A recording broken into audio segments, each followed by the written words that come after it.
Hey friends, have you stepped outside lately?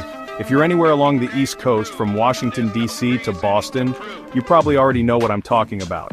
Triple-digit temperatures, humidity so thick it feels like you're walking through soup. And the worst part?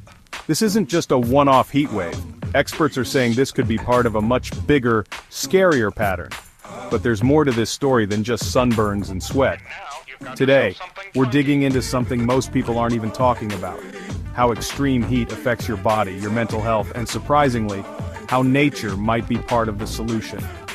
If this kind of real-world, no-nonsense deep dive interests you, hit that subscribe button so you don't miss out. Here on Mr. America, we explore the stories behind the headlines, especially the ones that impact your daily life but often get buried. So, let's unpack this. The National Weather Service has issued alerts for over 70 million people along the East Coast this week. Cities like Philadelphia, New York, and Boston are seeing feels-like temperatures of 105 degrees Fahrenheit or higher. That's around 40 degrees Celsius for those of you thinking globally. But here's where it gets interesting. It's not just the temperature, it's the humidity. You see, when humidity rises above 60%, your body struggles to cool itself, sweat evaporates slower, meaning your internal temperature starts creeping up, and that's where heat stroke becomes a real danger. In fact, according to the CDC, over 700 people die from heat-related causes every year in the US. And with climate data showing longer, more intense heat waves, that number's only expected to rise. But physical health is just one side of the story. Have you ever noticed feeling more irritable, anxious, or even depressed during summer heat spells? You're not alone. Studies from Harvard and Yale suggest a clear link between extreme heat and mental health issues. It turns out, our brains don't function the same way when we're overheated. Sleep gets disrupted, dehydration affects cognitive performance, and even crime rates tend to spike during heat waves.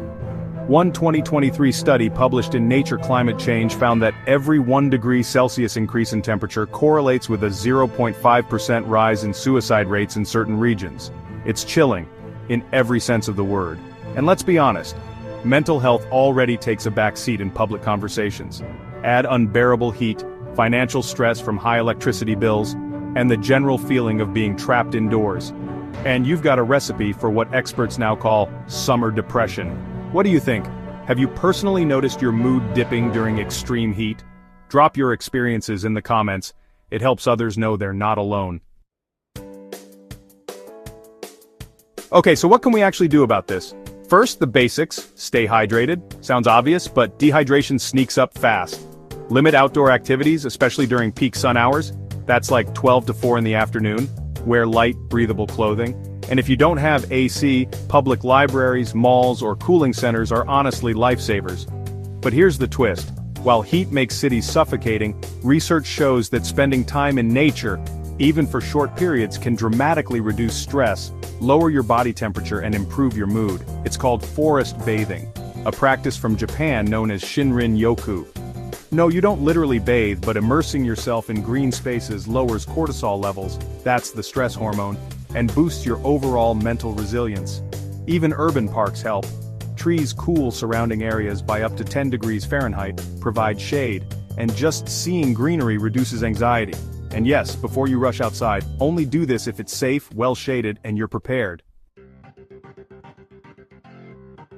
Scientists warn that these extreme heat events aren't random. Global temperatures have been rising steadily, with the past 8 years being the hottest on record.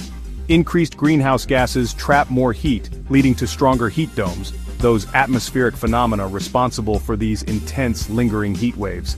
And while policies and climate action feel slow, we can't ignore personal resilience.